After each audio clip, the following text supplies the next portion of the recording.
Well, greetings and salutations, everybody. Welcome to the John Campea Show here on my YouTube channel. I am, of course, your host, John Campea, and it is an honor and a privilege to have you guys joining me here today. First show back in a while, guys. Haven't done a show since Monday. As you guys know, I've been on vacation for the last while, and I got sick. I got really sick, to the point that I actually got hospitalized overnight. But it turns out I'm fine. I'm okay. I still have my cough, and I'm still going to have my cough for the next couple of weeks. So I'm just going to give you guys a warning in advance. You're going to see me hack and cough and weave. And I got holes in my mouth. So you can see that to help me manage my coughing.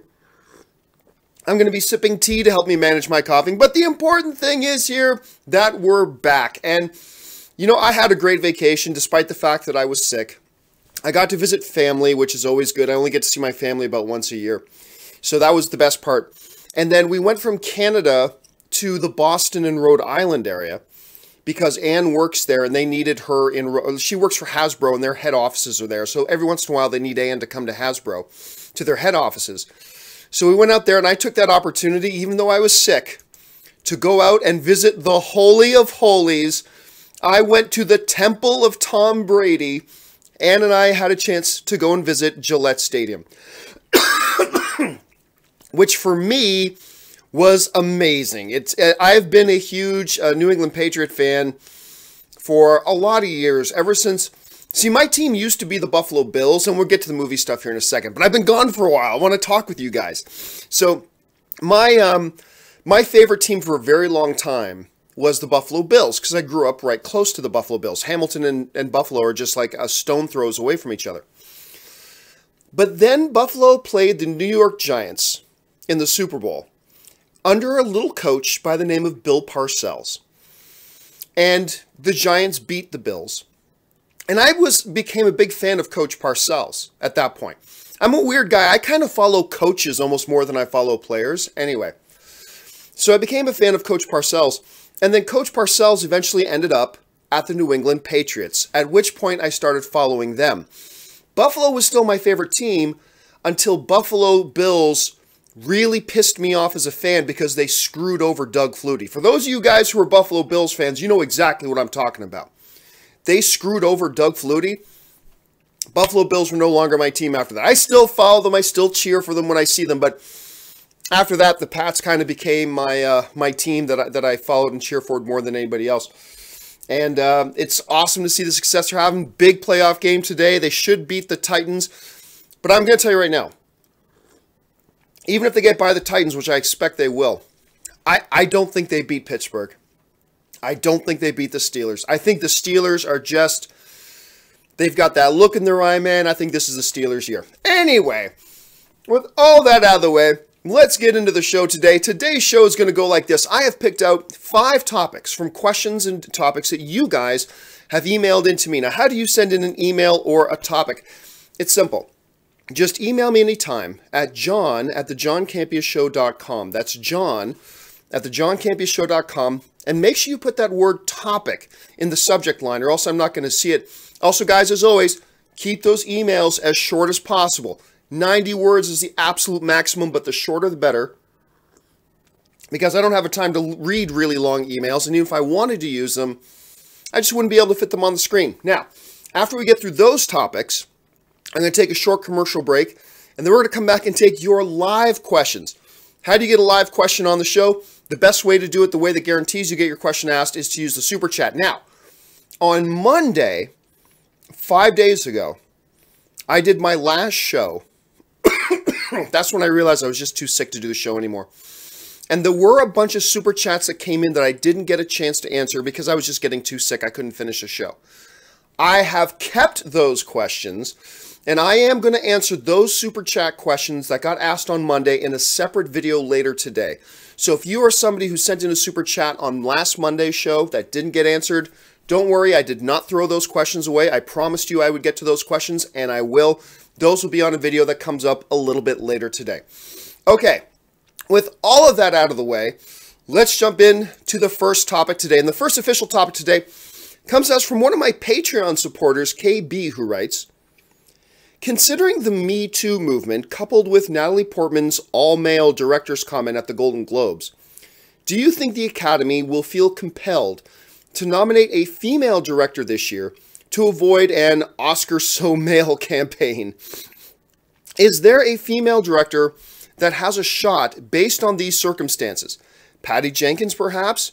Should one of the 5 director nominations be earmarked for a female director? All right. Thanks a lot for the question, man. And yeah, that is a big topic that's going around these days, is what do we do about the whole, what does the Oscars do in particular about the whole Me Too campaign, the strong movement that happened at the Golden Globes, bringing attention to the fact that women, look, I don't care what you say.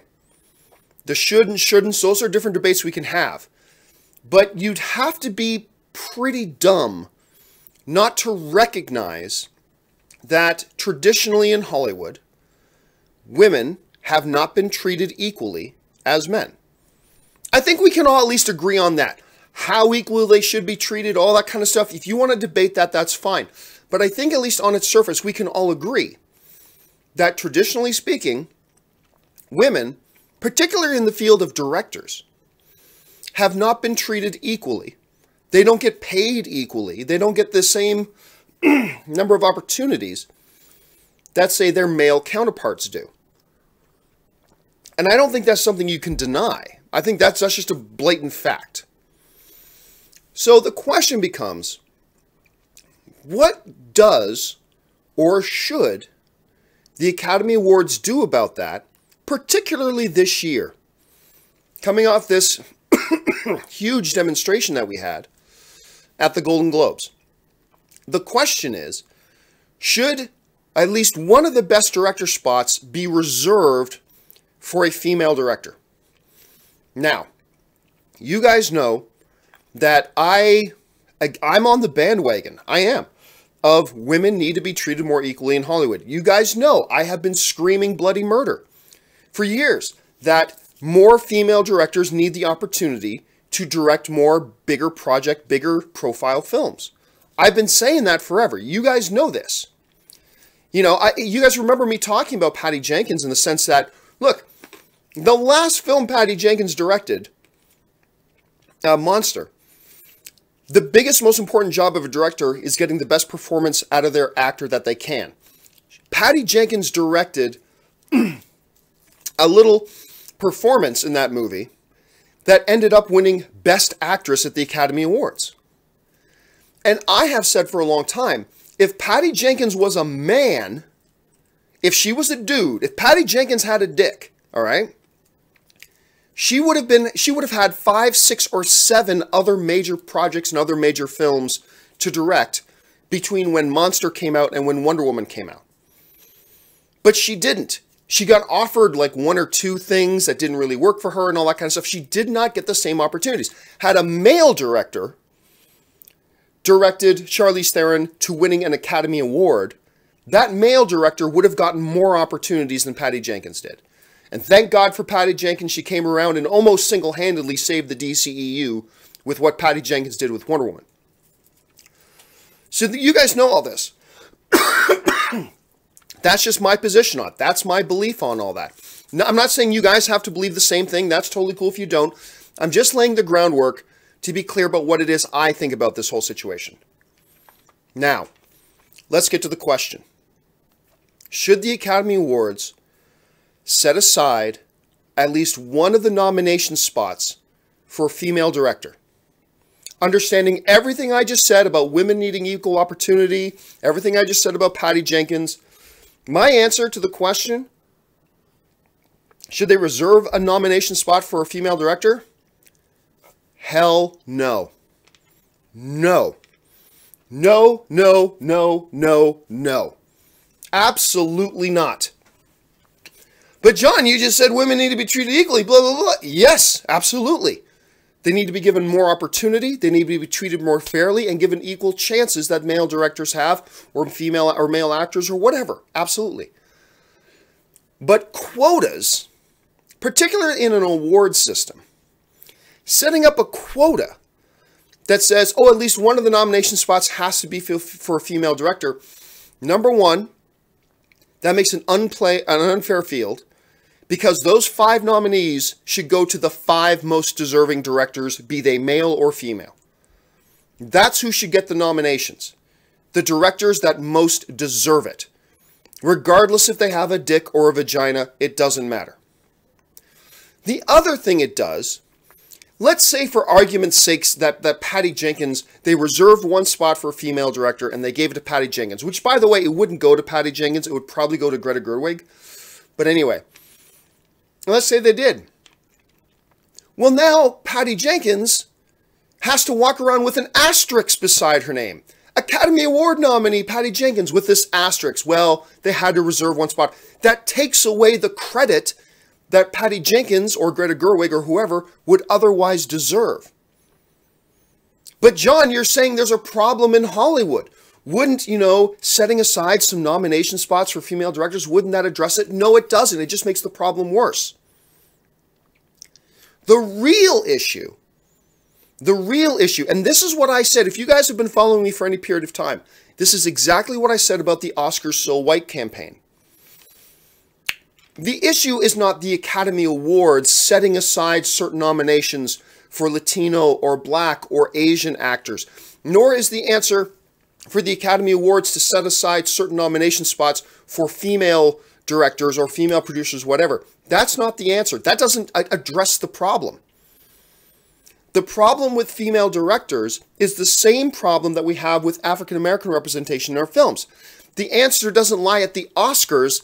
The solution lies at the studio level, and studios giving opportunities for great high-profile films, not to just the recycled male directors we've used 1,000 times, but to creative, talented, visionary female directors. The answer isn't changing the Oscars. The answer is changing the film industry. And that's what I said about the whole Oscars So White campaign. And I was very unpopular for saying that, but I don't give a fuck if I'm popular or not. The answer isn't making sure that Black actors get nominated. The answer is make sure that Black actors get the same opportunities to play certain roles that they haven't gotten. Give some of the best roles to Latino actors, to Asian actors, to Black actors. Give some of them the opportunity to do that. Take a chance on scripts that are written with minority leads. Oh! The problem is when the studio system gives all the best projects that are white projects and all the best directing gigs to white male directors and all pardon me, and all the best roles to white male characters. When you have a system that does that, then when the awards time comes, clearly the awards are going to recognize the best directing, the best acting, those best scripts, if they all come from a position that they were all given to white talent as opposed to non-male, non-white talent. Now, I'm not saying down with the white man. I am a white man. I love being a white man. Ain't nothing wrong with being a white man. I ain't saying anything about down with whitey. I'm not saying that at all. I'm just saying I think we can agree that there has been traditionally a big disparity between the opportunities given to people who are white men and non-white men. I think we can all agree on that. And the solution lies with starting to change things on that level. The solution is not creating quotas at award seasons. That's not the solution. The solution is when you give talented female directors high-profile projects, really meaty projects that they can really let their talent shine in, then they'll show up at the award season. When you give non-white performers 1 or 2 of the best, most meaty roles that were in movies that year, guess what? Then that will be reflected at the Academy Awards. We have to start addressing the problems at the studio level, at the movie production level, not at the awards level. So, anyway, that's just my 2 cents on it. I'm sure I'm oversimplifying it, and I'm sure there's several major important points that I'm overlooking because I'm a simpleton, and that's what it is, but that's just kind of how I see it. Jump into the comments section, let me know what you guys think. All right, spent a hell of a lot of time on that topic. Let's move on now to the next topic. And the next topic comes to us from, pardon me, Sarah Boystadd, who writes, I was wondering if you heard that Leonardo DiCaprio has officially signed on to star in that new Quentin Tarantino movie. What do you think the chances could be that Leo jumps from this film to working with Tarantino in his upcoming Star Trek movie? Okay, thanks a lot for the question, Sarah. There's a whole bunch of stuff in that question to address. First of all, for some of you, I'm sure most of you know by now, Quentin Tarantino's next project is a movie that's set in the 60s and the 70s. It's not about the Charles Manson murders, but the Charles Manson murders play the backdrop of the story, and they're still trying to lock down Margot Robbie to play Sharon Tate. Now, we've known that movie's in development. It's going to be done at Sony. Quentin Tarantino chose Sony to work with to make this movie. We have also known for a while that they've wanted to get Leonardo DiCaprio, Brad Pitt, and Tom Cruise connected to the film as well. We've known that for a while as well. It is now official. It's being reported in Variety and The Hollywood Reporter that Leonardo DiCaprio has officially signed on to star in this upcoming Quentin Tarantino film. Now, of course, Tarantino and Leonardo DiCaprio last worked together in 2012's Django Unchained, and we know how that worked out. That was amazing. So that's great news. I'm excited about it. I'm already excited to see this new Tarantino movie. Having Leonardo DiCaprio attached to it only makes it even more exciting. So I'm huge on that. I'm big on that. So let's follow up to the next part. Well, Tarantino's got a Star Trek movie coming out. Could we see Leonardo DiCaprio jump from that into the Star Trek movie? A couple things we have to keep in mind here. Number one, no such movie exists yet. We know Paramount is having a script put together. We know it's based on some ideas by Tarantino. We know there's talk that Tarantino may himself even direct it. But none of that is locked. It's not even locked that this movie's even happening. And if it does happen, then it's still not locked that Tarantino himself would direct it. So there are still a lot of big question marks in the air. Then on top of that, would Leo DiCaprio want to then jump into sci-fi and do a Star Trek film? To me, there's too many pitfalls here. There's too many big question marks.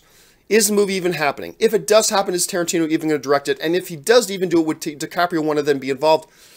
To me, I just can't see it happening. I just don't see Leonardo DiCaprio wanting to be in a Star Trek film. Any more than I think, that's not a knock on Star Trek. I don't think Leonardo DiCaprio wants to be in a Star Wars movie either. It just doesn't seem like the type of projects that Leonardo DiCaprio chooses for himself. So on that basis and that basis alone, I don't think it'll happen. But damn, wouldn't it be interesting if it did? A Star Trek movie starring Leonardo DiCaprio, directed by Quentin Tarantino. That would be fascinating. I just don't see it happening, though. Maybe you guys think differently. Jump into the comments section below and let me know what you think. All right, let's move on to the third question. And the third question today comes to us from Jason Jackson, who writes, first off, I love what you do, so please keep doing what you do. Thank you so much, Jason. I intend on it. Thank you so much. As for my question, a seemingly recent trend in Hollywood is to split the cinematic movies in a franchise into two parts, i.e., Harry Potter, Hunger Games, Avengers Infinity Wars. That being said, what do you think the likelihood is of Star Wars Episode 9 being split into two parts? Also, if they did split it, where might the story go if they did? All right, thanks a lot for the question, man. And this is an issue that comes up. I don't know why there's such a big issue to me. It probably shouldn't be all that important to me. I think I get carried away on this issue, but it is a big issue to me, and I do get carried away on it. And here's what it is. This notion of splitting films in two. Now, where this comes from, it comes from the notion that, do I have a book laying around here? I don't. Okay, so let me just take this microphone adapter. Okay. Let's say this microphone adapter was this book right here, Harry Potter's and the Deathly Hallows. Harry Potter and the Deathly Hallows is one book, right? It's one book. So if they were going to do a movie of Harry Potter and the Deathly Hallows, you'd figure it would be one movie.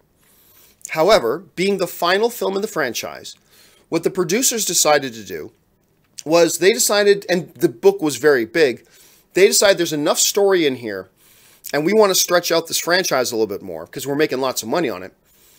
We're going to split this book in half and make it, instead of one movie, we're going to make it 2 movies. So then they had the Deathly Hallows Part 1, they had the Deathly Hallows Part 2. Then, let's say we get the Hunger Games. Let's pretend my bowl here of role-playing dice. Yes, I play role-playing games. Role-playing game dice is Hunger Games. I don't even remember. What's the name of the last one? Hunger Games and the Butt Fart. Okay, Hunger Games and the Butt Fart. So there it is. That's the last book in the franchise. It is one book. It exists as one story, one book. There it is. But they decided, hey, we think there's enough here, and we like making money, and we want to stretch this series out as much as we can. So we're going to take this one book, Hunger Games Butt Fart, and we're going to split it in half. No pun intended. We're going to split it in half and make 2 movies out. We're going to make Butt Fart Part 1 and Butt Fart Part 2. So that's what they decided to do. Avengers Infinity War was not split in 2. Okay? Can we make that just very clear here? There was never one script for, again, I'll just pretend, this is the thing here. For us to say that Avengers Infinity War split in 2, that has to mean that there was a script. One script for Avengers Infinity War. And then at some point, the filmmakers went, you know what, there's so much story here, let's split this in 2 and make 2 separate movies out of it. Kevin Feige and the Russo brothers have over and over and over and over again made very clear that Avengers 3 and Avengers 4 were always envisioned as 2 films. It was never one film that got split in 2. Any more than Fast and Furious 7 was split into 2 to make Fast and Furious 7 and 8. No. They always planned Fast and Furious 7, and they always planned Fast and Furious 8. Fast and Furious 7 and 8 were not just Fast and Furious 7 split into 2. All right? Kevin Feige and the Russo brothers have made very clear that these 2 films were always envisioned as 2 films. Yes, at one point they carried the monikers of Part 1 and Part 2. But even when the films were still called Part 1 and Part 2, they still made it clear that they were always envisioned as 2 separate movies. Avengers Infinity War was never split in 2. Can we please make that clear? Okay, so understanding that, it is possible that Lucasfilm may want to make 2 more movies out of the existing storyline in Star Wars. They may want to make a Star Wars Episode 9 and a Star Wars Episode 10 and have them both be in the same continuity. But if they did that, that's not them splitting it in 2. In order for that to be the case, they'd have to start, once again, with a single screenplay, and then at some point they go, oh, you know what, there's so much story in this screenplay, let's split it in half and make 2 separate scripts out of it and make 2 movies. That is not the case with Star Wars. Is it possible Lucasfilm does Star Wars Episode 9 and Star Wars Episode 10 that follows the same story arc that we have in the new trilogy? Yes, it is possible. But that wouldn't be a case of them splitting it in 2. That would just be them deciding, hey, instead of 1 more movie, let's make 2 more movies. And we'll write 2 separate scripts. So let's be clear about that, okay? Okay, let's move on to the 4th question. I'm taking a little bit of time, but forgive me, I'm a little sick, and I haven't been doing my show for a while, so I'm having a good time. So let's just keep going. All right, the next question today comes to us from one of my Patreon supporters, Isaac Beebe, who writes, Hi, John. I just wanted to clarify something from you. With this year's Golden Globes done and gone, I wanted to ask you, why do you think that the Golden Globes are useless and the Oscars are meaningful when they are pretty much the exact same thing? The Emmys are for television, and the Golden Globes and Oscars are for movies. Well, actually, the Golden Globes are also for television, just so you're aware of that. So what is the difference? By the way, I'm so freaking happy that this is me, won for Best Original Song. You know, just as a side note, while I was on vacation, Ann and I also went over and watched Greatest Showman again while we were in Boston. And by the way, I need to apologize to somebody. So on our last night in Rhode Island, we went to this movie theater called the Showcase Deluxe. I think that's the name of the theater. That is literally located right beside Gillette Stadium where the New England Patriots play football. So Ann and I went with one of her bosses, right? And we go into the theater, and a couple of guys who I guess watched the show, they come up to me and say, hey, you're John. We watched your show, blah, blah. Took a picture with them, had a really good conversation with them. It was great. Then, and this is who I need to apologize to, I went over to the concession stand to buy popcorn. You know, me and Ann were getting popcorn. And the dude working behind the concession stand, he goes, hey, you're John Campea. I'm like, yes, I am. And we start talking for a second, right? And I start looking through my wallet for something. And I guess he says, as like he's just finishing up the order, and he says to me, K-man, keep it filthy. But I didn't hear him say that because I was distracted. I was going through my wallet. I think I was looking for my credit card or something, right? And the guy says to me, keep it filthy, like he's being fun. He's being funny, right? And I missed it. I didn't hear him say that. So I'm going through my wallet. He says, and hey, man, keep it filthy. And I don't even acknowledge that he says it. And I go through my wallet and go, okay, here's my credit card. And he took it, ran it, and says, all right, enjoy the show. I said, thanks very much, man. Have a good night. And me and Ann go into the theater, and Ann goes, you just totally made that guy feel stupid. I'm like, what did I do? What did I do? That's my nightmare, is making people not feel valued. And Ann goes, and then Ann tells me what happened. He said, keep it filthy. And you just ignored it. I'm like, oh, and I was horrified. I was totally horrified that the dude would make a really nice, friendly joke like that, especially because it's my little saying, and he would be nice enough to say that to me, and I just it looked like I just blew it off. So, if you are that guy, or if you work with that guy at the Showcase Deluxe, and you know him, or if you're watching, I deeply apologize that I made it look like I was blowing you off. I swear to God, I just didn't hear you say it, so I feel so bad about that. So thank you for trying to make me feel nice by saying that, and I feel really stupid that I didn't acknowledge it, and I feel terrible about that. Anyway, I'm just a fucking idiot sometimes. I'm sorry. Okay, so now let's get on to the question at hand here as I pour myself some more tea. The Golden Globes. Now, you guys know for a long time, I have gone on forever about how the Golden Globes are essentially useless, right? And that how I don't feel that they have any value and blah, blah, blah, blah, blah. And, you know, we got this question, fair question, asking, well, John, aren't they essentially the same as the Oscars? What's the difference?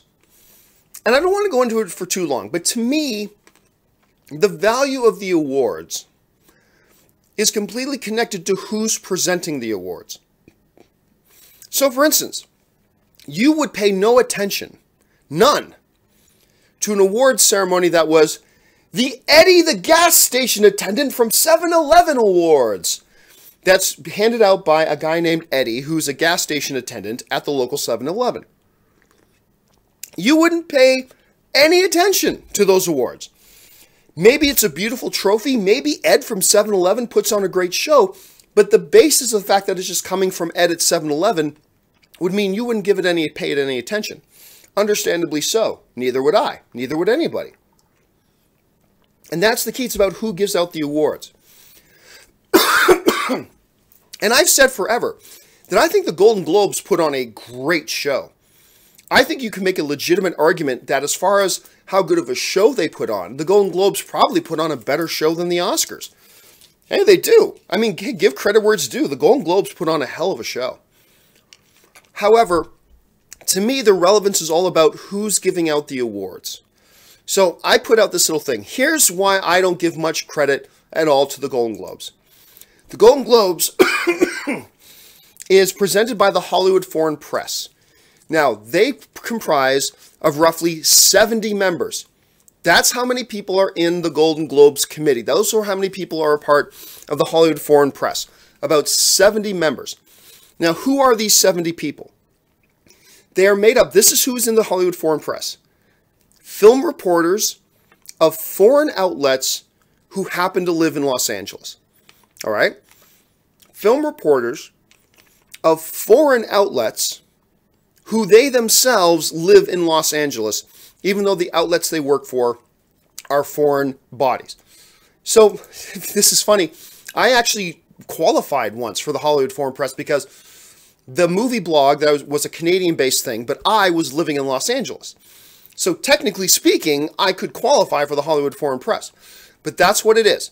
It's about 70 individuals who work for foreign news outlets. They're film reporters who just happen to live in Los Angeles. I think when you compare that standard, and who are these people? And what outlets do they even work for? That's where I start to go, where that, to me, makes the Golden Globes not completely useless. I say useless all the time, but I'm just being facetious, and I'm using a little bit of hyperbole. But that's what, to me, makes them the least relevant, the least valuable of the awards. Because let's move up even just to the Broadcast Film Critic Association. This is the organization that puts on the Critics' Choice Awards. They're made up of 400 members of film critics from various meetings, including print, television, radio, online. So you got film critics from The Hollywood Reporter, from Variety, from NBC to CBS, to Coming Soon, to websites that you yourself might read. 400 members made up of film critics from some of the biggest, most important film publications, and even some smaller ones that you may or may not be aware of. But to me, a much broader voter base, 400 members, roughly 400 members to roughly like 70 members, of people from The Hollywood Reporter and Variety and The Wrap and Deadline and things like that, NBC, CBS, the Boston Globe, the New York Times, all that to me represents a more relevant voting body and a broader voting base, 400 as opposed to 70, that gives the show and the award much more balance, and to me, much more relevance. Much more relevant than the Golden Globes. But then, okay, let's look at the Academy Awards. Because you're asking me, aren't the Golden Globes and the Academy Awards basically the same thing? Well, whereas the Golden Globes have roughly 70 members of film reporters of foreign outlets who just happen to live in Los Angeles, the Academy of Motion Pictures, Art and Sciences, the Oscars, are made up roughly of 7,000 members. And who are these 7,000 members?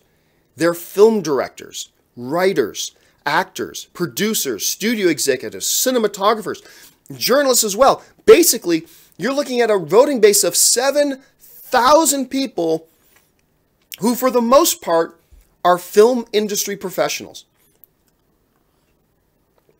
That is the big difference between something like the Golden Globes, 70 randos who just happen to work for foreign publications, but they themselves live in Los Angeles, 70 randos, versus the Academy of Motion Pictures, Art and Sciences, made up of directors and actors and writers and creators and film industry professionals. And there's 7,000 of them. 7,000 of them.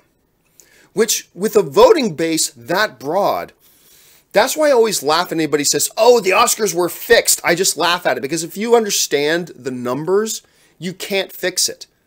You can't fix a voter base of 7,000 voters. Like, with the Golden Globes, if you wanted to try to fix the Golden Globes, all you got to do is take 35 people to a paid 2-week vacation in the Bahamas or something like that. Just 35 people. Because those 35 people represent 50% of the voting base. Do you know how much 35 people represents of the Academy Awards voting base? Like 0.005% or something like that. It's just ridiculous. It's some ridiculous number, right? So, for those reasons, and on that basis, is why I always say the Golden Globes are an award that, quite honestly, are not worth the paper of this Hall's wrapper, to me, compared to the Academy Awards. It's not about how pretty is the statue, because I like the Golden Globe statue, to be honest with you. I think it's a pretty nice, unique, individual statue. It's not about the kind of show they put on, because even I will tell you that I actually think the Hollywood Foreign Press does a damn good job of putting on a show. I think their show may be better than the Academy Awards show. So it's not about the trophy. It's not about the presentation or anything like that. To me, it's all about who's giving out these awards. Who is it that gives out the awards? Is Steven Spielberg handing out the award and voting on the award? Or is it the Eddie from 7-Eleven award? That makes a difference. Then how big is this voter base? 70 randos or 7,000 film professionals? Which one has more credibility to it? And to me, that's what it comes down to. I never disrespect the presentation. I never disrespect a lot of things about it. They do a lot of very good things, the Hollywood Foreign Press. But as far as what is their award worth, to me, I think the Broadcast Film Critic Association is more of a relevant award than the Golden Globes are. But anyway, that's just my personal opinion on that. You guys will have yours, but that's what it basically comes down to. So when you hear me talking disparagingly, and admittedly, you know what, maybe I talk too disparagingly about the Golden Globes, because they're not completely useless. There is value in them, but compared to other award shows like the Directors Guild Awards, I think are far more relevant. The Writers Guild Award, I think, are far more relevant. The Broadcast Film Critic Association Award is far more relevant. By the way, I'm not a member of any of these things. And obviously, the Academy Awards are far more relevant because of who it is that is pronouncing these nominees and these winners. That, to me, is what makes the difference between what's legit and real and valuable and what is just fluff and show. So, that's my opinion. You may have a different one, which is totally cool, but that's how I view it. Okay, let's move on now to the final emailed in question of the day. And the final emailed in question today comes to us from Justin Anderson, who writes, "Hey John, longtime viewer, first time caller." Thank you so much, Justin. My question is about the John Wick series that they're calling The Continental. Do you think a TV show is a good idea, or do you think they should keep it all on the big screen? Thanks. All right, for those of you who have not heard, Lionsgate and the television network that they own, Starz, and I think Starz was the network that played, correct me if I'm wrong, guys, but isn't Starz the television network that also did Spartacus? And Spartacus is like one of my 3 all-time favorite shows.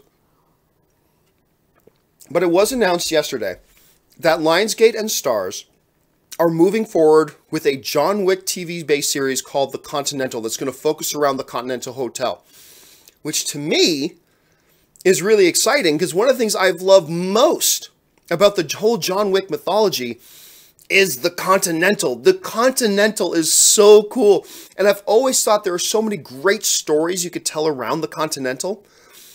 And anyway, and it's not going to be a separate universe. It is going to be connected with the film universe. As a matter of fact, they're even saying that Keanu Reeves will guest appear now and then. Like, he's not going to be a regular on the show by any stretch of the imagination. But now and again, you're going to see a guest appearance by Keanu Reeves. And Keanu Reeves, by the way, is going to be one of the executive producers, as well as Chad Stahelski, who is one of the directors of John Wick 1, John Wick 2, and is working on John Wick 3. He's going to direct the first episode, and he's going to be one of the executive producers of the show as well.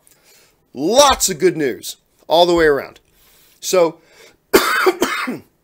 yes, they are still moving forward with John Wick 3, but they're apparently going to create a cinematic universe, if you will, of the John Wick movies on the big screen and the Continental TV show on the small screen.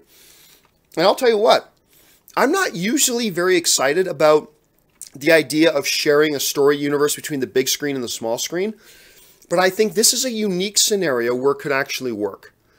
And it could actually pay off very well.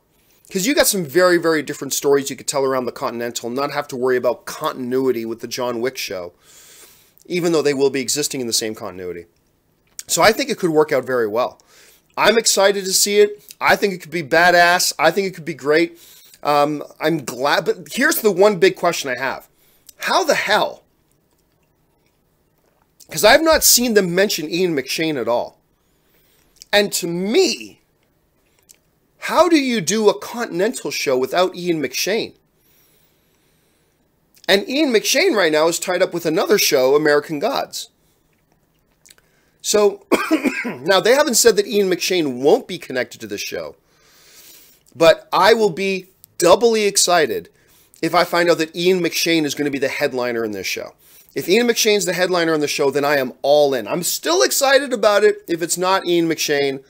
I'm just saying I don't really get how you do it without Ian McShane. I mean, that's the big question. How do you do it without Ian McShane? I'm not really sure, but I'm sure they'll figure out a way if that's the case. All right, guys, that will do it for all the emailed in questions today. Thanks to all you guys who sent in those emails. I'm going to move on now to the live questions. Now, if you have not yet sent in, I know there's already a whole bunch of super chat questions. Please do not send in any more super chat questions. I'm just going to spend the rest of my time in answering the ones that are there. And once again, for those of you guys who are wondering about this past Monday show, when I got too sick and I had to stop the show, I am still going to address those super chat questions later on today in a separate video. Now, before we get around to me addressing the super chat questions, it is time of the show for me to do my shameless 1-minute commercial break where I do my admittedly, I fully admit that it is a shameless plug for the thing that keeps the lights on around here, which is my Patreon page. So here, check out this 1-minute spot about my Patreon page. Maybe you'll consider being a Patreon supporter of mine as well. Check this out.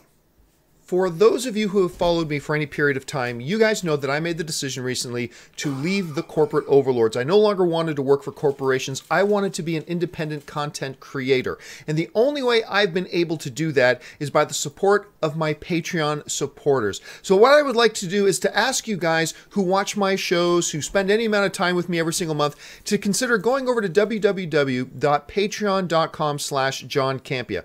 There you'll get all the information about what exactly does it mean to be a Patreon supporter of mine? What does being a Patreon supporter do for helping to make sure that shows like this one and all the other shows I do here on my channel can actually be produced? And on top of that, what benefits are there to being a Patreon supporter? And maybe if you guys can check that out, if you decide you want to be one of my Patreon supporters, that would be awesome. And if you don't, that's perfectly fine too. I'm just happy that you guys have decided to be here today and be a fellow movie fan and join us in the conversation. So go and check out the website, see if you want to become a Patreon supporter. And now, let's get back. All right, a special thank you to all you guys who are already Patreon supporters of mine. Listen, guys, do me a favor. Check out that page. If you're somebody who enjoys my programming, maybe you'll want to become one of my Patreon supporters. If you don't, that's perfectly fine. I'm just glad you're here being a movie fan with us. All right, with that out of the way, let's get into the live questions. And the first live question today comes to us from the Batfleck, who writes, besides Ahsoka, what other aspects of the Clone Wars TV show didn't quite work for you? Yeah, I'm one of these rare people that I'm a major Star Wars fan, but most major Star Wars fans really like Clone Wars, and I do not. I'm not saying it was all garbage or anything like that, but it just did not work for me. I watched the whole series, and it just never worked for me. And besides the Ahsoka Tano, who I think on that show, she was just a train wreck of a character. And I know a lot of people love that character. That's great if you love her.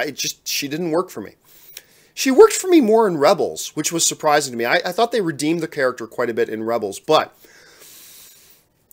there's something about Clone Wars that just never felt like Star Wars to me. There's just something about it that it always felt like a shell of Star Wars without the heart of Star Wars. And I know there's going to be a lot of you guys who disagree with me about that, and that's great. That's why all entertainment is subjective. I celebrate that you enjoyed that. But to me, it always just looked like somebody playing Star Wars. You know what I mean? Clone Wars, to me, always felt like fan fiction. Even though George Lucas himself was involved with Clone Wars. It just didn't, for whatever reason, Rebels just worked for me. And I don't always love Rebels. But like Rebels just worked for me on a whole lot more levels than, say, Clone Wars did. And again, I know I'm in the minority on that, and I accept that. That's fine. But yeah, to me, Clone Wars never felt like it had the heart of Star Wars. And that's why, for the most part, it just never worked for me. All right. Next question comes to us, again from the Batflick, who writes, what are your thoughts on Grace Fulton as an actress and her addition to the Shazam film as Shazam's sister, Mary Marvel? Well, let's be clear. We're not 100% sure what her role, the fullness of her role is going to be in the movie. And by the way, they just announced a release date for it. I think it's April 2019. Anyway, something like that. As far as Grace Fulton herself goes, I've only ever seen her in one thing. and that was a small role in Annabelle Creation. And I think she was fine in it. But I don't think Annabelle Creation really gave her the opportunity to show off what her true acting chops are. You know what I'm saying?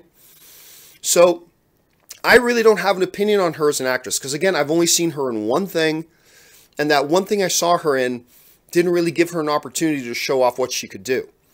So honestly, what's my thoughts on her being cast in the role?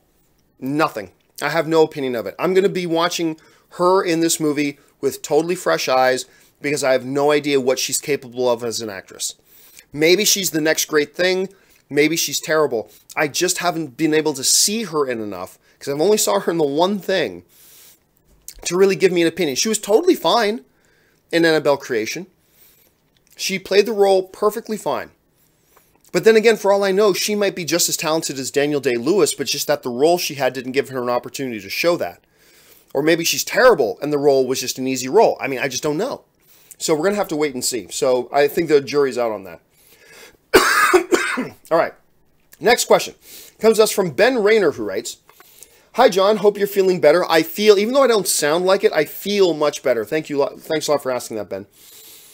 With Deadpool 2 moving a week before, do you think that increases the chances of Solo being pushed to a later date? Maybe August. Well, first of all, Deadpool 2, if I'm not mistaken, I think it was moved 2 weeks.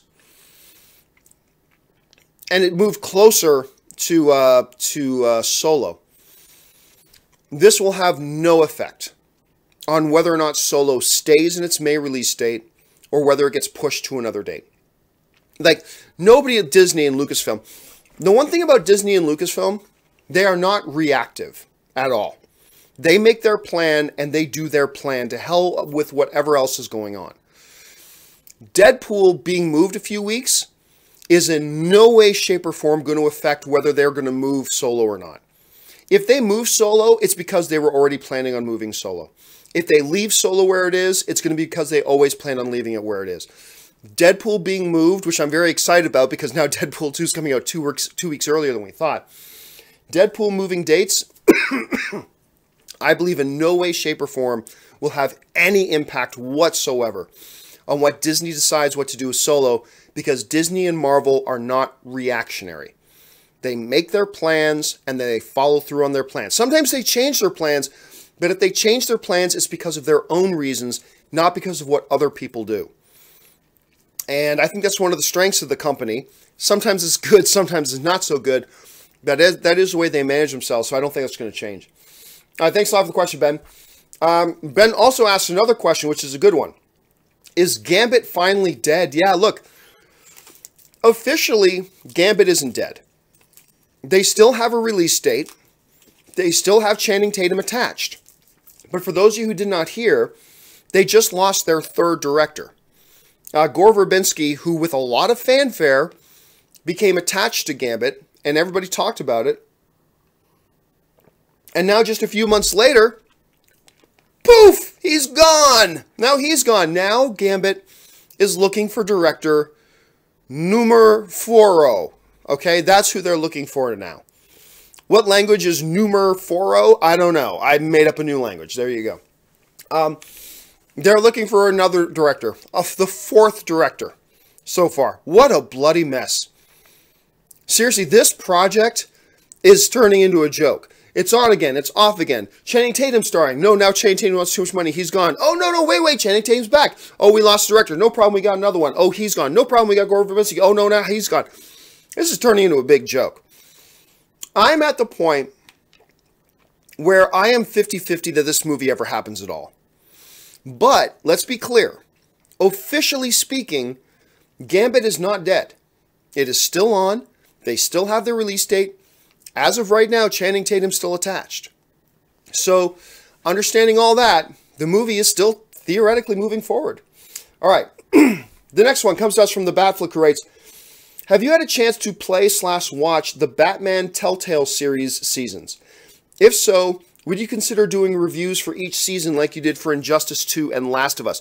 Okay, no, but Kaori, you guys know Kaori Takei, mine and Ann's friend. She's played them and she loves them. At least I remember her telling me that. I have not had a chance to play them.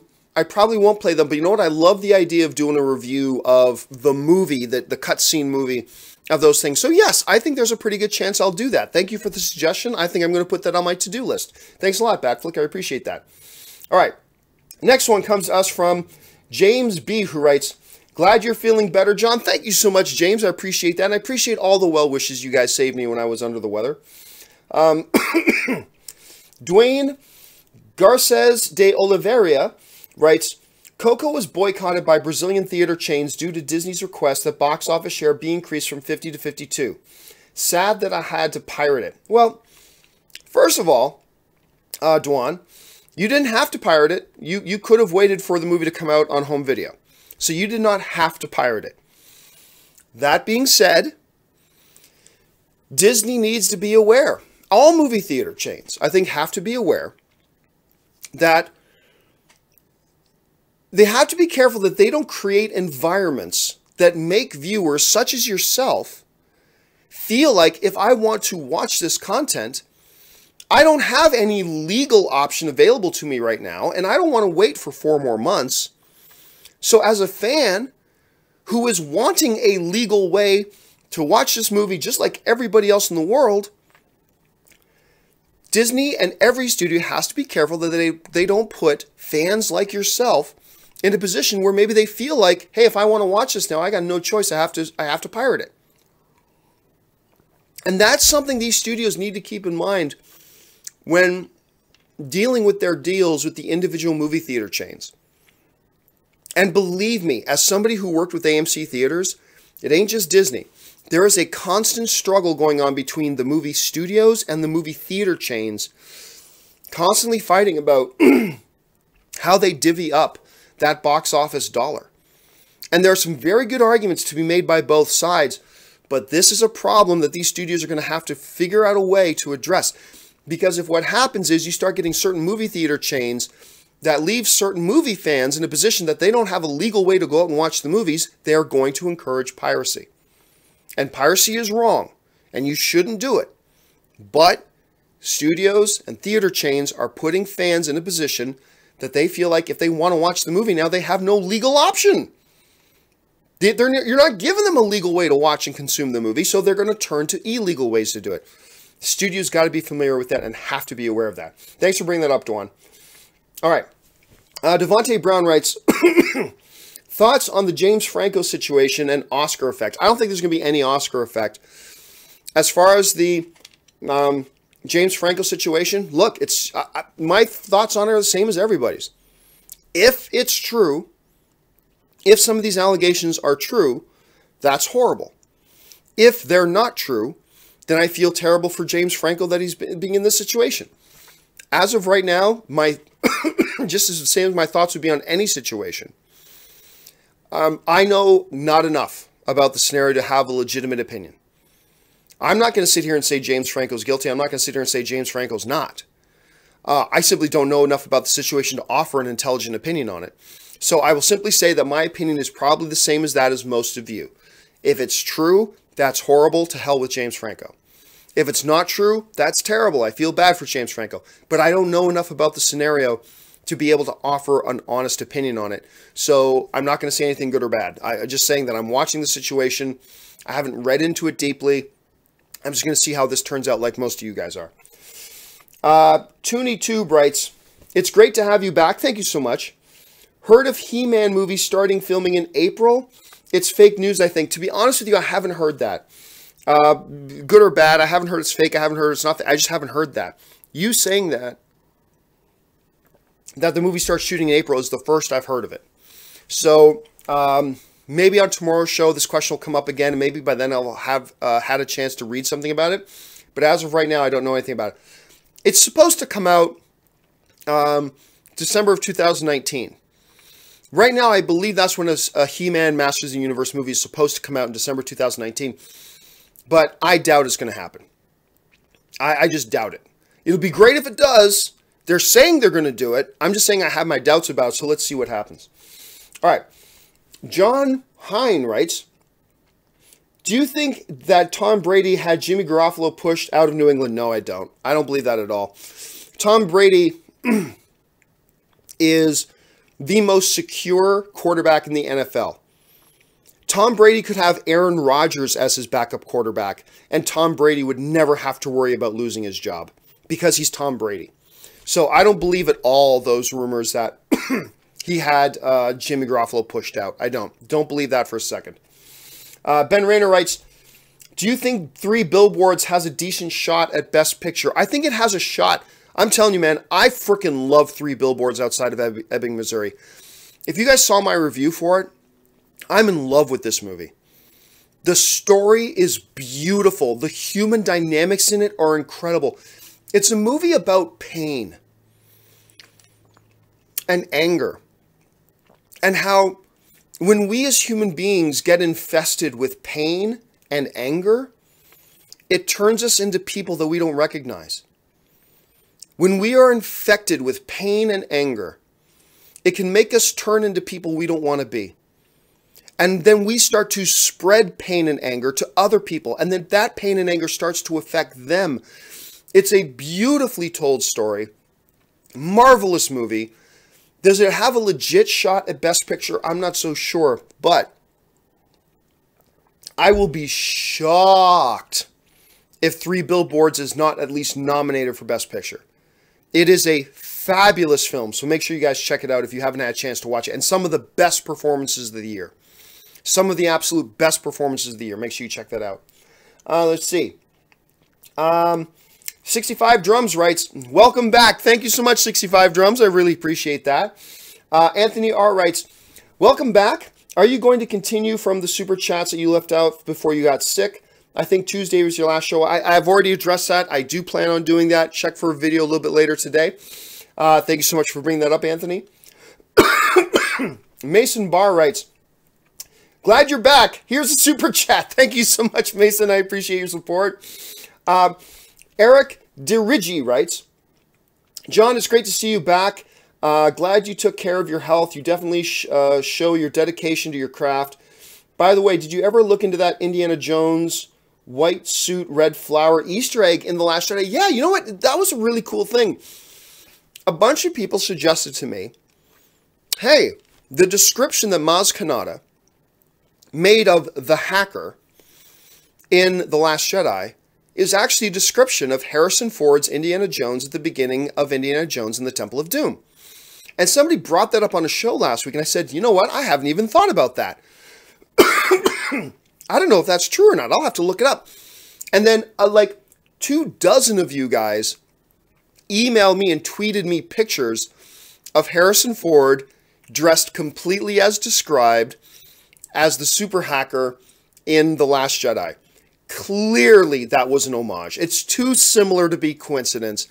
Clearly that was an homage, and I thought that was really cool. I thought that was great. I still hate Maz Kanata being shoehorned into The Last Jedi. That made no sense to me whatsoever. But at least that little tip of the hat to Indiana Jones made me feel a little bit better about it, I will admit. Let's see. Amy Singh writes, missed you a lot, John. Thank you so much, Amy. My question, Kevin Feige or Kathleen Kennedy? Who has done a better job in managing their respective movie universes? Oh, that's easy. Kevin Feige. Absolutely Kevin Feige. First of all, he's done a lot more of them. He has a better track record of success. And the main advantage that Kevin Feige, and I'm a big fan of Kathleen Kennedy. Everybody knows this. But the one big thing that Kevin Feige has done better than Kathleen Kennedy is manage his directors and work with his directors. He's done a much better job with that than Kathleen Kennedy has. Hopefully, we'll see Kathleen Kennedy turn that around as we move forward. But as of right now, if I had to pick one, Kathleen Kennedy or Kevin Feige to manage my cinematic universe, I'd be happy with either of them, but I would clearly take Kevin Feige over Kathleen Kennedy. That's just my opinion. All right. Michael Anderson writes, glad to hear you're okay, John. Welcome back. Thank you so much, Michael. Always been curious what guitar intro you have. Where did that come from, and did you record that? No, I didn't record that. I actually, where did I get it? I bought that music. And I bought the rights to it. I just liked the music. I thought it suited my show. So I bought the rights to the music, and that's how I got it. Just that simple. It's just that simple. Where's my guitar? My guitar's supposed to be around here somewhere. I must put it away. All right. Thanks a lot for the question, man.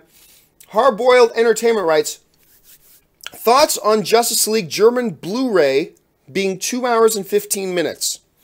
I haven't heard about that. Like I said, I've been on vacation for 3 weeks and sick for 3 weeks. I haven't heard about that, but if it's 2 hours and 15 minutes, not completely unusual. We often see Blu-ray releases come out with a few extra minutes, a few extra scenes popped in here and there that maybe weren't there.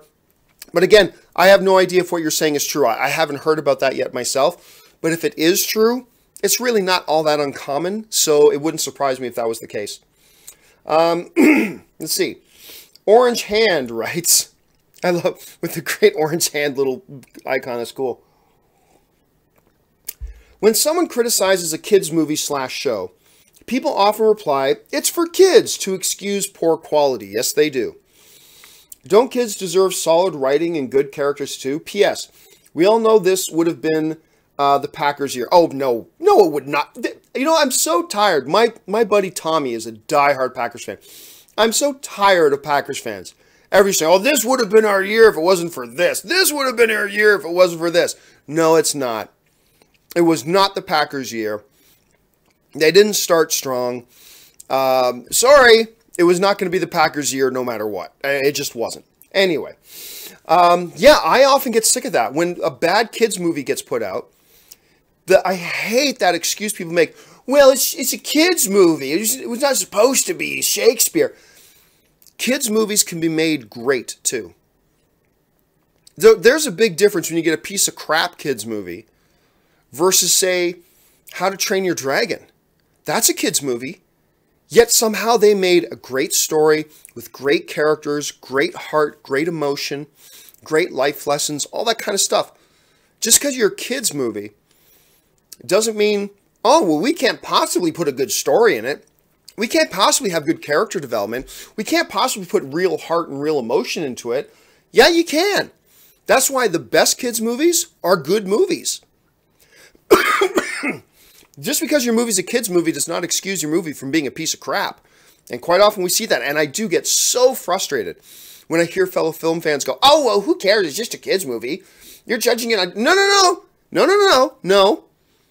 You can still make kids movies really good movies if you want to. And I don't think there's any excuse for not doing that. Thanks for bringing that up, Orange Hand. I totally agree with you. Let's see. Dr. Strangelove writes, hey, John. I know you aren't a big fan of the prequels, that's an understatement, but how do you feel about the variety of design we saw with the ships and vehicles? For me, this is their major redeeming quality. Look, one of the things that I've always said about the prequels, and by the way, I know today's show is running long, but I haven't done a show for like 5 days, so I'm going to take a little bit of liberty and go long today. But still, if you haven't sent in a question, don't send in a question, please. One of the things that I've always said about the prequels is that from a technical point of view, they are brilliant. The visual effects, it was the biggest leap forward in visual effects in history. The prequels. The design, the sound design, the sound effects, everything from that, costuming, makeup, all that stuff. As much as I hate the prequels, I will stand shoulder to shoulder with people defending their technical merit. From a technical point of view, the prequels are fantastic. From the alien design, to ship design, to weapon design, to the design of the worlds and all that kind of stuff, they did a fabulous job. And just because I don't like the movies doesn't mean I'm going to stick my head in the sand and pretend like the good things aren't there. Those aspects of the prequels are fantastic, and I will always defend them. All right. Thanks a lot, Dr. Strangelove. All right. Next one. Harris Husick writes, is hand-drawn 2D animation slowly fading away? Slowly. Nothing slowly about it. It's gone, basically. Really, 2D animation, hand-drawn 2D animation really isn't a part of our landscape anymore in any real relevant sense. We still see some foreign animated films being made that way and stuff like that, but for the most part, those things are gone. Why? Well, the 3D stuff just looks better. I know that's up for debate and everything. I totally understand, but there's just a lot more they could do with 3D CGI animation, computer-generated animation, and it's become the standard.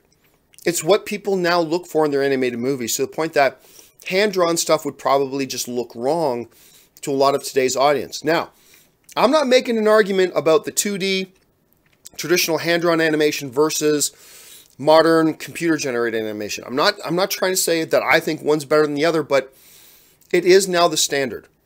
It is what people are looking for. It is what animators today are trained in to do. And there are simply more things you can do with it than you can with traditional hand-drawn stuff. I think all those things put together equal a different landscape today than there was 15 years ago. So yeah, computer animation has definitely replaced hand-drawn traditional animation. Chris Warden writes, welcome back, John. Thank you so much, Chris. We missed you. Do you think some studios embellish the cost of marketing certain movies? Call me crazy, but I can't see Universal spending $200 million just on marketing The Mummy like Forbes was suggesting. Well, a couple of things about your comment there, Chris. Number one, Universal didn't say they spent $200 million. That's Forbes saying that they did that. As far as I'm aware, Universal never came out and made any kind of a public announcement. We spent $200 million on marketing. I also don't think that Universal spent that much money on the marketing. I just don't. Forbes seems to think they did. That's fine. I respect Forbes a lot. Forbes is a great outlet. But I don't see that being the case. There's really no benefit, advantage, or something worth the risk of faking your publicly announced numbers of your marketing. Because these studios have shareholders, they have fiscal responsibility, they have reports that have to be made. So no, to be honest with you, I do not think they fudged the marketing budget. Because ultimately, if they did, they could be held legally accountable for that, if for whatever reason it ever became a problem. So as far as the marketing budgets go, I don't think they would purposely fudge that. In the case of The Mummy, remember, I don't think Universal ever came out and said they spent that much money. I think Forbes just reported it, and that's from their sources or whatever. I have a hard time believing. I didn't see $200 million worth of marketing on The Mummy. They certainly spent a lot of money on The Mummy. For sure they did. But I didn't see $200 million worth of marketing, myself personally. All right, let's keep going here. Christopher Benson writes, glad you're feeling better. Peace and blessings from Detroit. Thank you so much, Christopher. I appreciate that. Tony Bush writes, now that New Mutants is pushed back, Venom is my top 10 in this year. I think this would have been Anya Taylor-Joy's year with Thoroughbreds. Whose year is 2018? Yeah, Thoroughbreds is a movie I'm very interested in. And it is Anton Yelchin's. I believe it is officially the final film that he completed before he tragically died a couple years ago. And it looks fantastic. I'm very excited about it. Whose year will 2018 be? Hard to say. I'd have to actually sit down, Tony, and actually look through all the films, start putting together a chart about who's going to be in what. I'd have to think about it. That's not something I can do, pardon me, off the top of my head. Chadwick Boseman, I mean, it could be his year, because you got Black Panther and you've got Avengers coming out in the same year. So it could be his year. But there are a lot of others. And I think Anya Taylor-Joy's, that definitely could have been one, but we'll have to see what happens with all that. Really good question, Tony. It's just, I can't give a really educated answer because I have to act, like I said, I have to sit down, chart it out, and really think about it. So off the top of my head, I can't really think, other than saying Chadwick Boseman, maybe. All right. Michael Anderson writes, John, thoughts on the flu vaccine? Just kidding. In all seriousness, thoughts about a Halo movie or Netflix TV show? Is there any hope for this? I think the more and more time that passes, I've been saying this for years now. To me, the more and more time that passes, the less and less likely a Halo property becomes a reality. Every day that passes, the Halo franchise becomes less and less relevant, less and less popular. And the time to do it was 7 years ago. And I honestly don't think it's going to happen. At this point, I just don't think it's going to happen. Should it happen? That's a different conversation for sure. But I think they had their window of opportunity to do it, and they missed it. I honestly don't see enough in it to justify a television series. if you couldn't come up with enough to just do a movie, and that Forward Unto Dawn thing, a lot of people often tell me, oh, but John, did you see that Halo Forward Unto Dawn thing? That was great. No, it wasn't. It was shit. It was total shit. There was nothing good about that. I mean, if you're a Halo fan, I can see getting a kick out of the fact that it made that. But if you want to look at it from the standards of a motion picture, a Hollywood motion picture, and you watch it, it's shit. I didn't like it at all. But anyway, that's just my thoughts on it. Again, I think they should have made this movie 7, 10 years ago. I just think maybe time's run out. I don't know. Let's wait and see. All right, thanks a lot for the question, man. Next one comes to us from Dwayne Walker, who writes, the social commentary was somewhat heavy-handed in The Last Jedi. How can Lucasfilm fix this? Missed you, man. I didn't see a lot of social commentary in The Last Jedi at all. Other than the one thing about, hey, this is a world that is made rich off of war. There was that, but that didn't even feel overly heavy-handed to me. Now, you guys, if you guys have heard me talk about The Last Jedi, you know I have issues with The Last Jedi, but heavy-handed social commentary? No, it didn't. I didn't see it at all.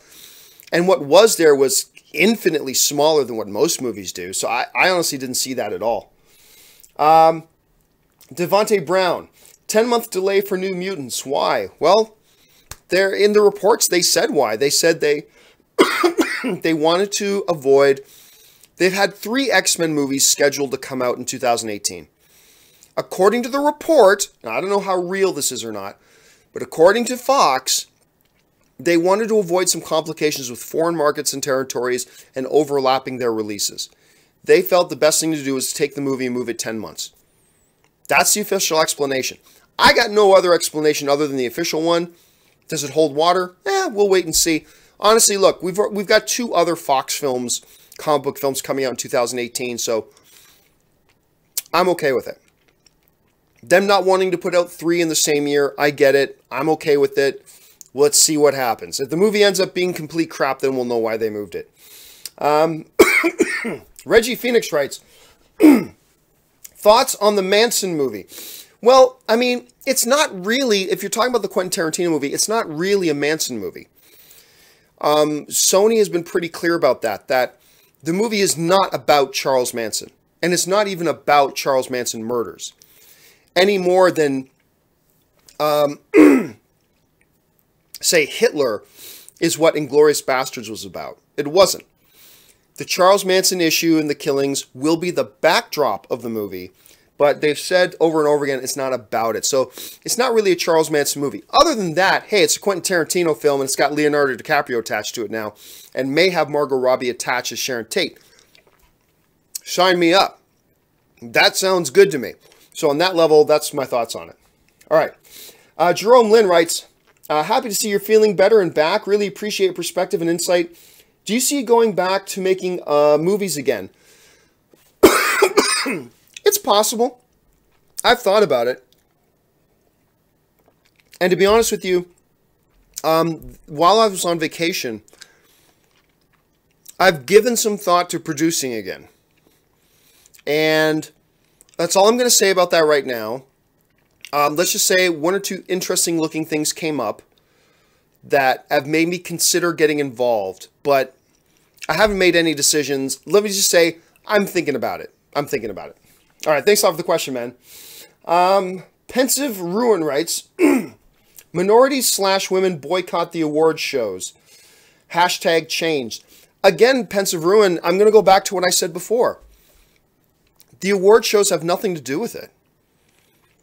To me, boycotting the award shows is pointless because the award shows are doing exactly what they're supposed to be doing. Recognize the best in each field. The problem is not the award shows. The problem is that studios and the film industry is not giving better opportunities to women and minorities. That's the problem. So you can boycott the award shows all you want. You ain't changing shit because you're not addressing the real issue. The real issue isn't the awards ceremonies. The awards ceremonies shouldn't be handing out awards to people who don't deserve them. The issue is the studio system needs to be giving better opportunities and more opportunities to women and minorities to have the bigger, higher profile, meatier stuff. That's the problem. The problem isn't the award shows. And I will argue and win against anybody who tries to claim that the award shows are the issue. They're not. It's just you have some people, understandably so, who are frustrated with the situation, and I get that, and want to use the award season as the example, but it's a poor example because they're not the problem. The problem is that people are not being given opportunities. That's the problem, not the award shows themselves. So you can boycott award shows, but all you're doing is drawing attention to the wrong things. Because the award shows themselves are not the problem.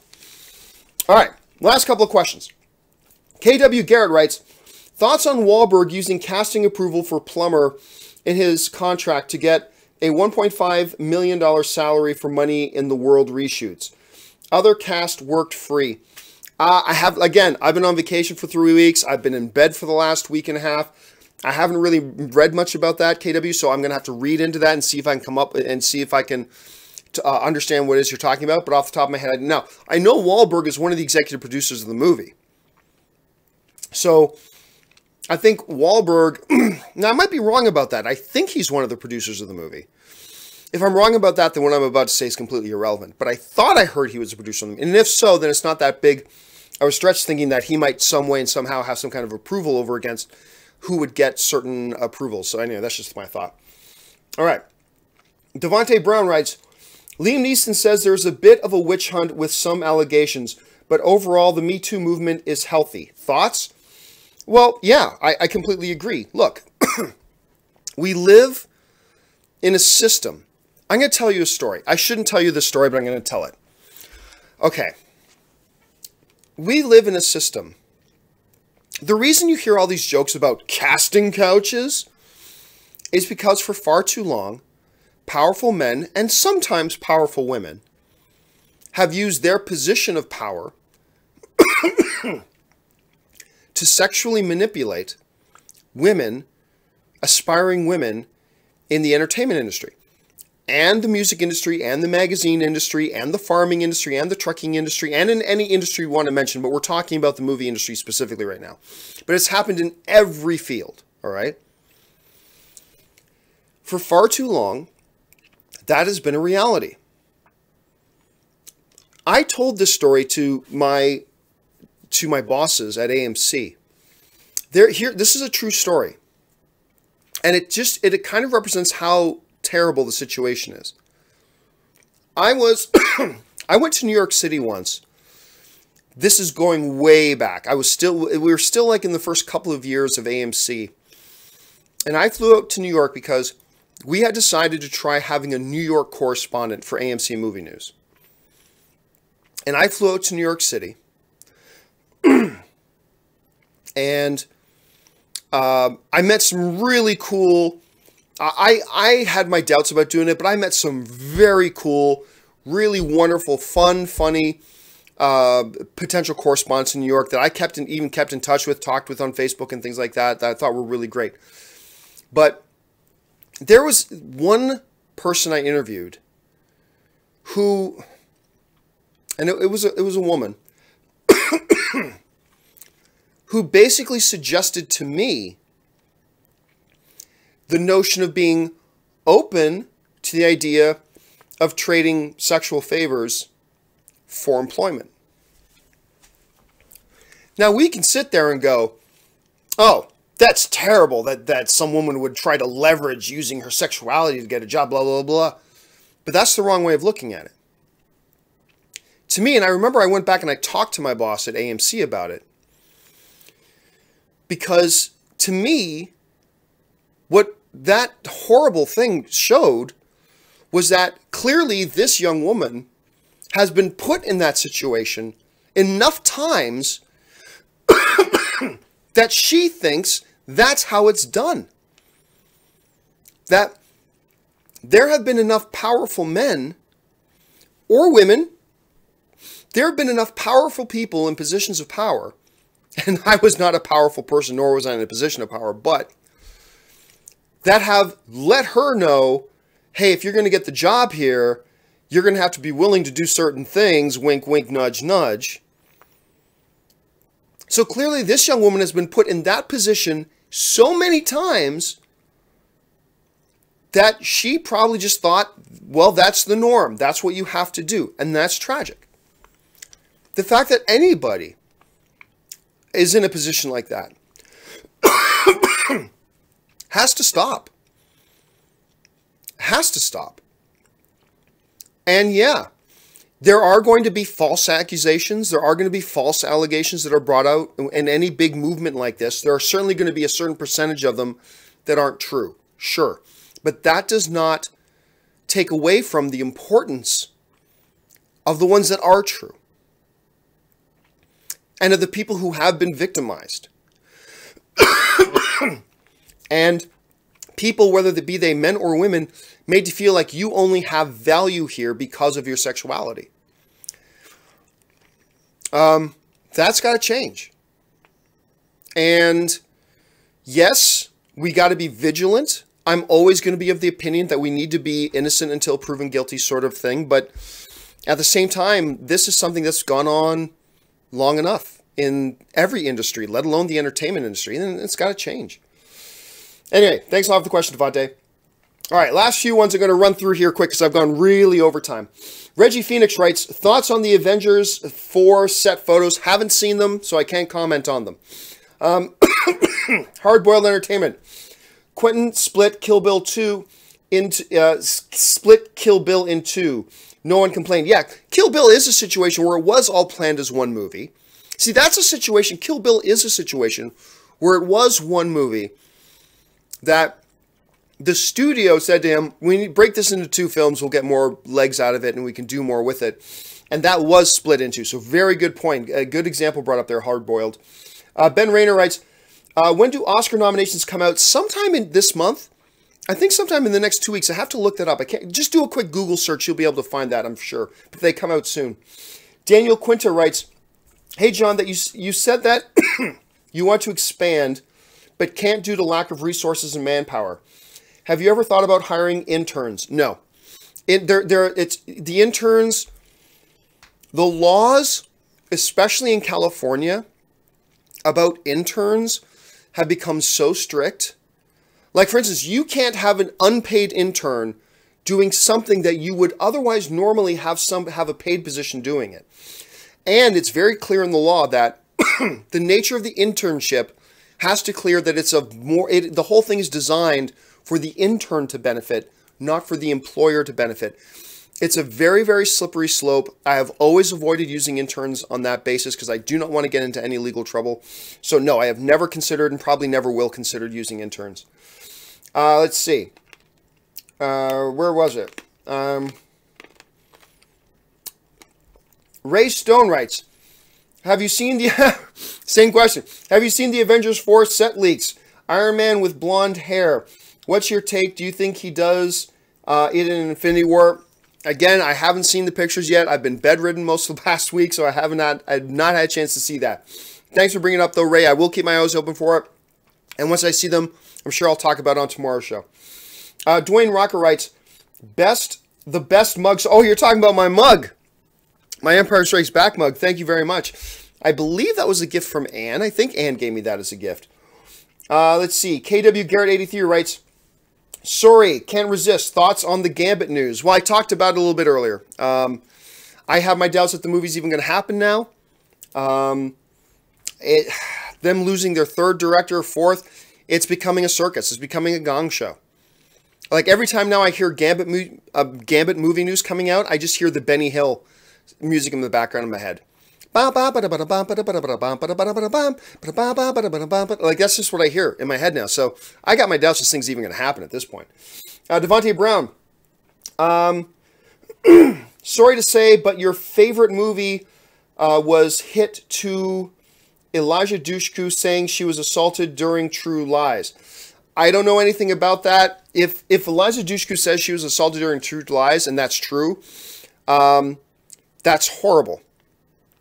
It won't change my opinion of the movie itself, just because I try to separate the art and the final product from things that went on behind it. But if it's true, That's horrible. I haven't heard that myself, but if it is, that's brutal. That's absolutely brutal. Tony Bush writes, I think Shape of Water is fantasy of Ex Machina. Garland and Del Toro both do great with small budgets. Annihilation might be his Pacific Rim. Well,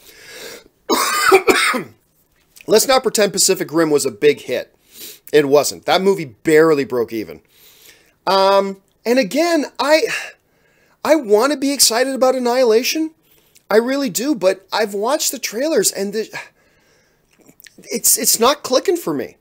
Now, I'm not saying the movie's not going to be good. Not at all. I'm just saying that whereas everybody's jumping up and down and loving the trailers for Annihilation, to me, it's like, I'm not sure. Like, I get getting excited about the director of Ex Machina. I get that.